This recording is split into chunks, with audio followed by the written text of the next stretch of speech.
안녕하십니까? 한국국가론 7강 문재인 정권에 대해서 말씀드리겠습니다. 국가적 성격과 정권적 성격이 유사전체주의와 도둑정치라고 말씀을 드릴 수 있습니다. 구체적으로 말씀을 드리면요, 문재인 정권은 집권하면서 그 집권 배경조차가 다른 정권과 좀 독특하게 달랐습니다. 준비 기간을 거치지 않았는데요. 그 탄핵이라는 초유의 사태 속에서 정권이 출범했습니다. 그 탄핵의 과정에 있어서 세월호가 이전에 있었고 그 중간에 그러는 과정 속에서 그 당시 민주당, 야당은 끊임없이 정권을 탈취하려고 했습니다. 시민단체, 좌파 시민단체는 정부를 전복하려고 했고요. 그 외에 그 먹이사슬로 구축된 좌파 그 여러 부패 공동체들은 이번 기회에 일거에 우리나라를 그들이 목표로 했던 각기 좀 다르죠. 뭐 종중 세력도 있고 종북 세력도 있고 뭐 또 부패 공동체도 있고 자신의 이익을 관철하기 위해서 박근혜 정부를 전복하려 했습니다. 그것이 연합하여서 세운 게 문재인 정권이었습니다. 또한 그 두 번째 해당이 되는 거예요. 1번과 2번에 해당이 같이 되는 건데요. 우파라고 할 수 있고, 그러니까 우리나라의 그 당시에 그 여당 정당을 뭐 우파라고 할 수 없는 세력들이 있었죠. 그러니까 기회주의 세력과 부패 세력, 그 세력과 연합을 해서 탄핵을 기화로 좌파 연합체와 부패 공동체가 공동으로 만들어서 문재인 정권을 탄생을 시킨 겁니다. 거기에 언론 카르텔도 한몫을 했다고 말씀을 드렸죠.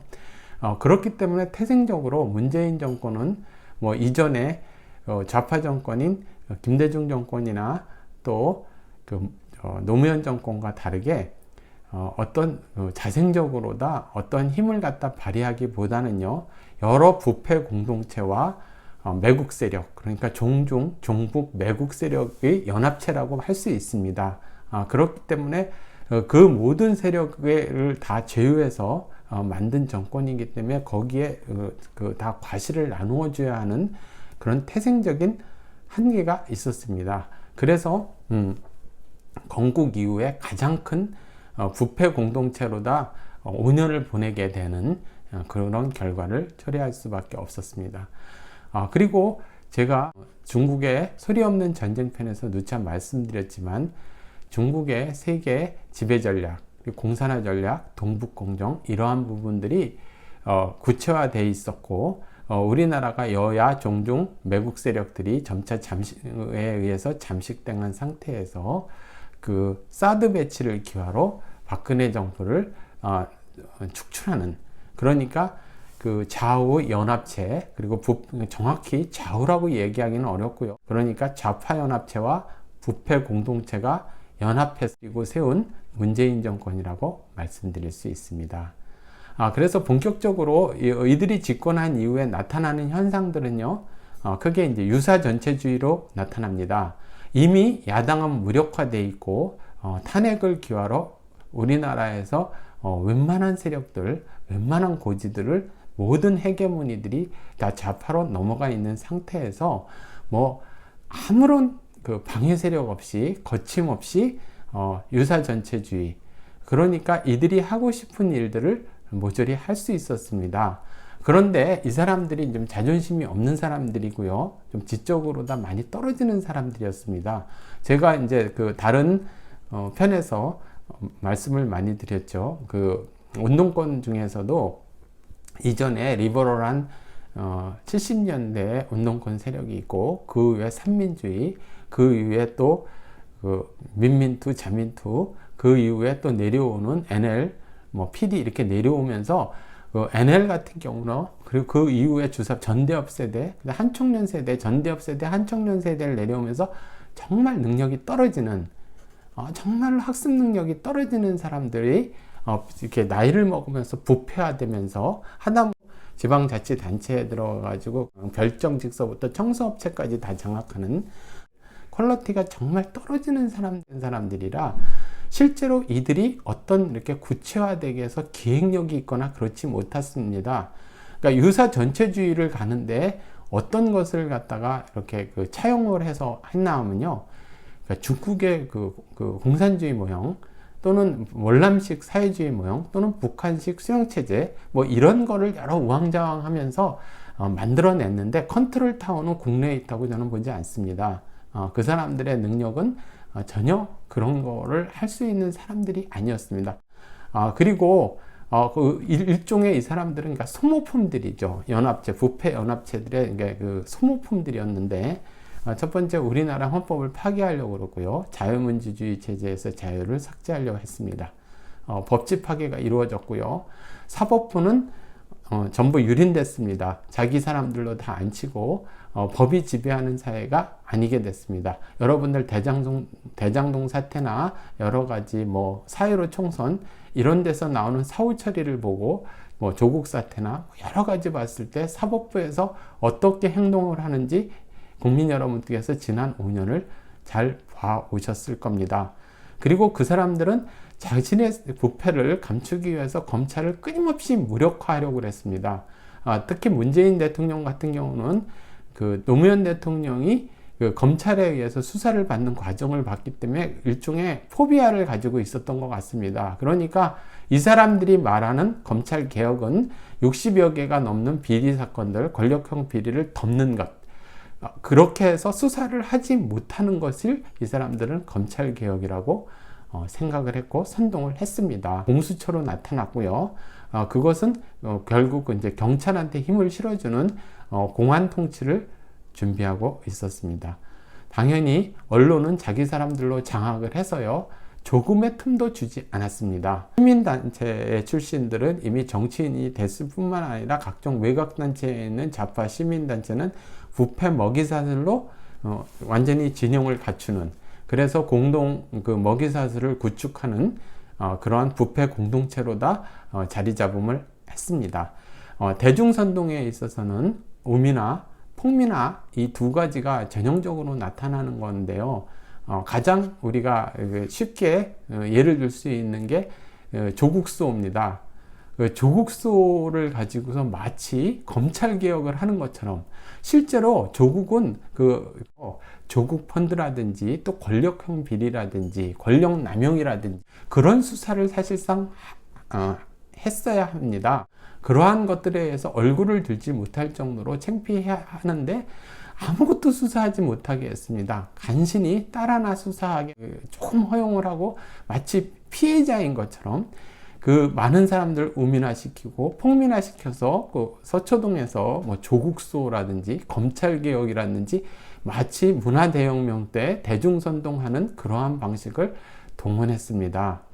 검찰개혁, 검찰의 권력남용이나 검찰이 신효화되어 있는 건 역대 정권에 있었고, 그런 문제가 과연 권력형 비리를 갖다 덮을 정도로 권력형 비리를 덮는 것이 검찰개혁이고 조국 수호였는지, 얼마나 우민화되어 있었는지 반성을 해야 할 것입니다. 결국은 집단 이제 부패 체제를 구축하기 위해서 이런 짓들을 한 건데요. 두 번째 성격으로 이러한 성격을 도둑 정치라고 얘기합니다. 이런 부분은 고대에서부터 오랫동안 있었고요. 부패 공동체를 구축을 해가지고 여러 집단들이 돈을 모으는 겁니다. 그러니까 제가 말씀을 드리면 울산 부정선거가 있었고요. 또 신라젠, 버닝썬, 옵티머스, 라임, 원전비리, 태양광, 조국펀드, 가롱돌 전멸기 납품비리, 대장동, 셀 수가 없을 정도로 많습니다. 60여 개가 넘고요.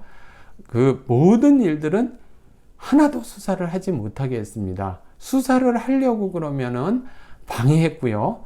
인사이동이나 인사조치를 통해서 와해시켰습니다. 수사 자체를 와해시켰고요.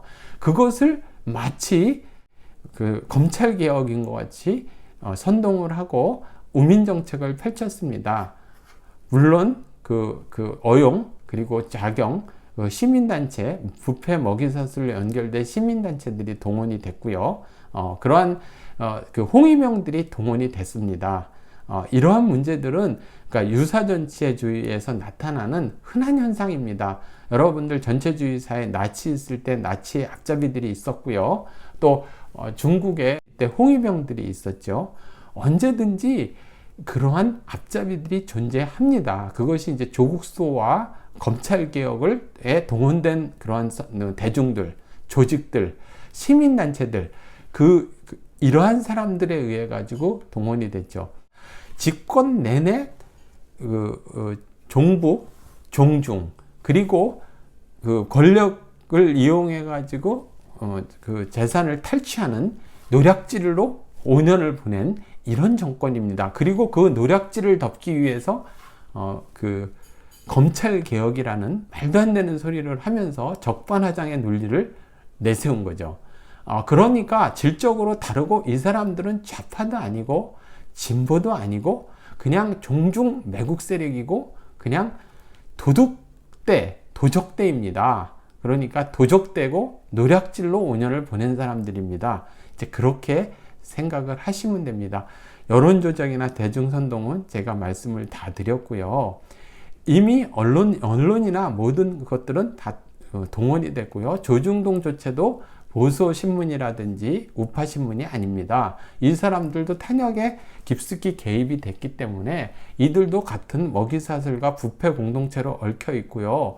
그러하니까 근본적인 대한민국의 어떠한 문제점이라든지 나아가야 할 방향을 제시할 수 없는 한계를 지니면서 이 정권이 시작됐습니다. 그러니까 공동정범으로 같이 이 정권이 시작됐기 때문에 이들에 대한 기대를 갖지 않으시기를 바랍니다.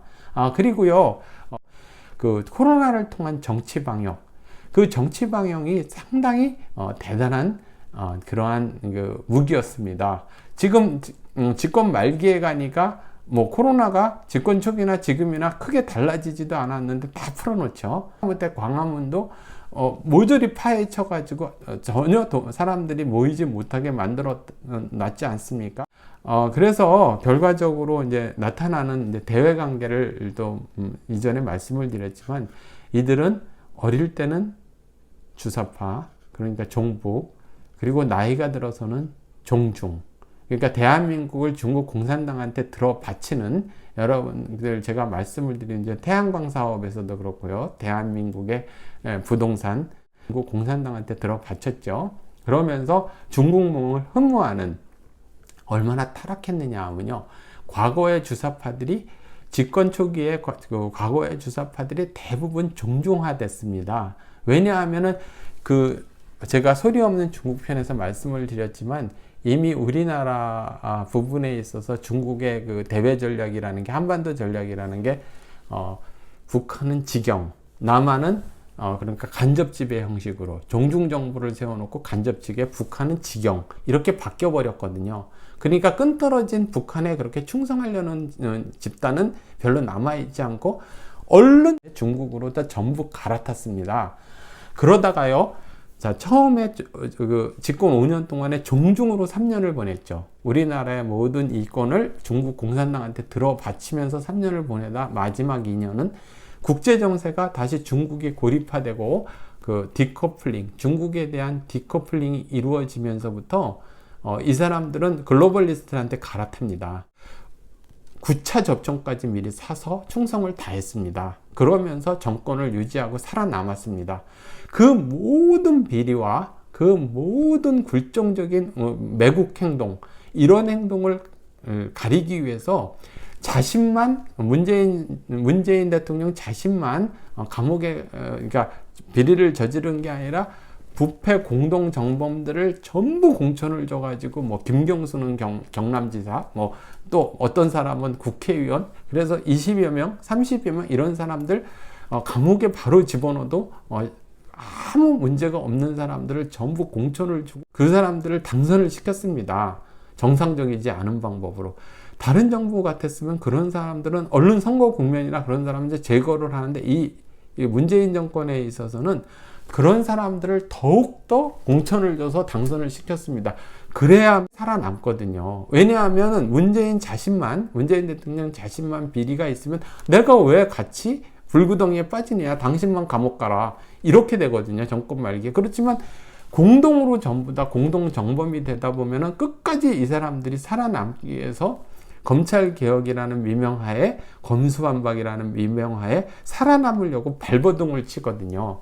그것을 마지막 순간에 통과시켜서 이 사람들은 성공했다고 볼 겁니다.